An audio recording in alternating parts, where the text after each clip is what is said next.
There's been some turmoil at the State Department because there's been a lot of dissent in the ranks, which is how you know Israel's response is really out of control, when these career foreign policy establishment goons are starting to make noise that the people of Gaza are not being looked after properly by the U.S. But here is a video that Uzra Zaya put out. She works at the Department of State. Here's her impassioned case for the United States' commitments to the civilians of Gaza. I'm Undersecretary Uzra Zaya, and I'm leading State Department efforts to surge vital humanitarian assistance to Palestinians in need. USAID Administrator Power and I just completed a call with donor governments from around the world, and we heard strong solidarity and support to address this unfolding humanitarian crisis. The United States message to Palestinians in Gaza, the West Bank, and all around the world is clear. We see you.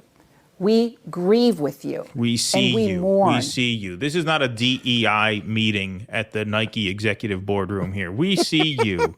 We hear you. Lean in and know your value, people of Gaza. We hold space for you. We hold space for you. Yes, exactly. We hold space for you.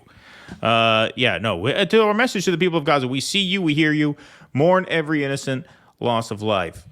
Every loss. We are taking a special spa day for you. Yeah, right, exactly. Life. Like the entire world, we were outraged and saddened by the enormous loss of life at Al Ahli Arab Hospital in Gaza. Safe and effective.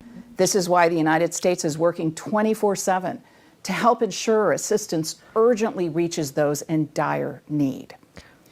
As President Biden announced, the United States is providing $100 million in new humanitarian assistance for Palestinians in Gaza and the West Bank. $100 million. Oh, that's for two regions?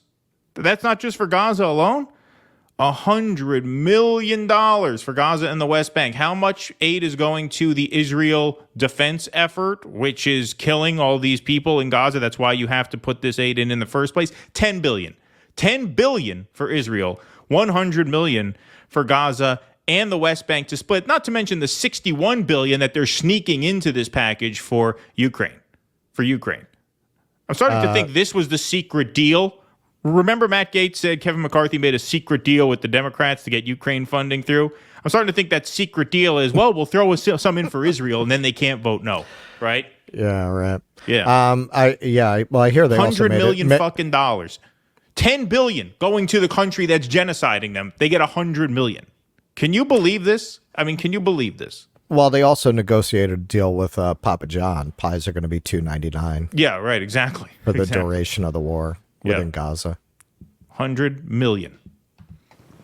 This will help meet urgent needs for clean water, food, hygiene support, medical care, shelter, and other essentials.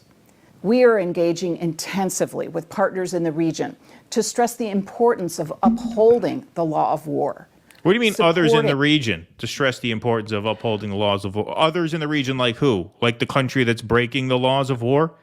Your State Department already said a week and a half ago, they told Max Blumenthal, that was the clip that went viral, that any disputes will be behind closed doors. That if Israel makes any statements which suggest that they are or will be in violation of international law, we will bring those to their concern in private. Now, we know they're using white phosphorus already. I was just going to say, can you imagine if any country that we were trying to gin up international antagonism towards did that, what they would be saying? The butcher of fill in the blank. You can just Mad Lib these things now, Oh, they used white phosphorus. The international community cannot idly stand by. Israel does it. Not a fucking word. They haven't said a word about it as far as I know. No, they're not mentioning anything. And we will get into this later because a lot of the people at the Department of State have mentioned specifically that Biden and the higher-ups have not called out Israel specifically for specific violations of international law. Those who are trying to get to safety or provide assistance, and facilitating access to basic needs. As we work to ensure this assistance reaches the people in Gaza, we're also working with partners to prevent any diversion or theft by Hamas.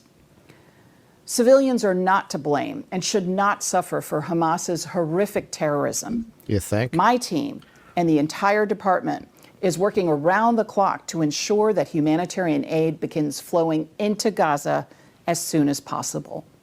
Thank you. Wow, that's reassuring if you're in Gaza. Literally 100 times the amount of money that's going to the people of Gaza for aid is going to the country that is genociding them. 100 times. 10 billion versus 100 million. America, fuck yeah! Yep. Yeah, we're really standing up for them. I was just reading, this is all coming in so fast. It's hard to even keep track of it. Apparently some aid did get into Gaza, but they still don't have any power there. This is just a horrific humanitarian crisis that anyone who co-signs this is going to be judged, I don't think by distant history, but very soon. If you look at, I've never seen the government working hand in glove with the media lose control of the narrative this way so quickly. I just retweeted Ryan Grimm put out a video, thousands of people marching in LA. And you're talking about shit lib central here. This is fucking LA. Like, if there's any place where they're going to buy the party line, where they're just going to toe the line, it's going to be LA and New York, where we've also been having these enormous protests as well. It keeps reminding me of there was a Peter O'Toole movie that I love called The Ruling Class, where he's an English lord and these aristocrats ask him what he thinks about India. And he says, you can't kick the natives in the back streets of Calcutta anymore. That's what this keeps reminding me of. Like, you can't kick the natives in the back streets of Tel Aviv anymore. You just can't get away with this. The world is too wired. The evidence is too available. Social media is too prevalent. They just can't get away with what they used to get away with. And as a result, I mean, even the media, like, I'm lumping in the media with the government, but even the media has been platforming voices that they wouldn't normally platform. Like that Piers Morgan segment that we covered with Bassam, what's his name? Yeah, Youssef, right? You're talking about the comic. Yeah. Bassam I mean, Youssef. that if this had happened 10 years ago, that guy wouldn't have gotten anywhere near a studio.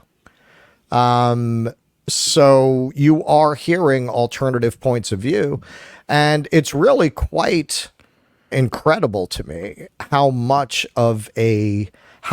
people are usually in political opposition to each other, like the left and the libs, seem to be mostly in agreement on this.